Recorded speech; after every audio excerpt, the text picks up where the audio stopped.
Hello, મારું નામ પઠાન તમન્ના છે. જ્યારે હું એક્યુરેટ એકેડમીમાં ડેમો લેતી હતી ત્યારે હું એક અન્ય જગ્યાએ પણ ડેમો લેતી હતી. એક્યુરેટ એકેડમીમાં કહ્યું હતું કે અમે બધા વિષયના ડેમો આપશું અને બધા વિષયના ડેમો પણ આપ્યા હતા. જ્યારે અન્ય જગ્યાએ એક જ વિષયનો ડેમો આપવામાં આવતો હતો ત્યારે જ મેં વિચારી લીધું કે હું એક્યુરેટ એકેડમીમાં જ જોઈન થઈશ. ડેઈલી એક્ઝામ લેવાતી હતી, આગલા દિવસે જે વિષય કહેતા તે જ વિષયનો લેક્ચર આવતો હતો.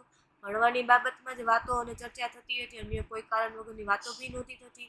એક્સ્ટ્રા અમને એક એપ પણ આપી હતી કે ઘણી વખત ક્લાસમાં ન સમજાણું હોય તે વસ્તુ અમે બીજી વખત એપ દ્વારા જોઈ શકાતું હતું. લાઈવ પણ બીજી વખત જોઈ શકાતું હતું. ગણિત, ગુજરાતી, રીઝનિંગ, ભૂગોળ, વિજ્ઞાન, સમાજ બધા જ વિષયોના નિષ્ણાંતો છે. અમને યોગ્ય રીતે સમજાઈ પણ જતું હતું. ત્યાં શરૂઆતથી જે કહ્યું હતું તે અંત સુધી થયું પણ છે.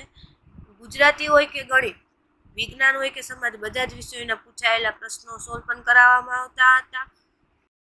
જો તમારે કોઈ ક્લાસ જોઈન કરવાનો વિચાર હોય તો હું એટલું જ કહીશ કે એક્યુરેટ એકેડમીમાં જોઈન થાવ. મને ઘણું શીખવા મળ્યું છે, તેમ તમને પણ ઘણું શીખવા મળશે. Thank you.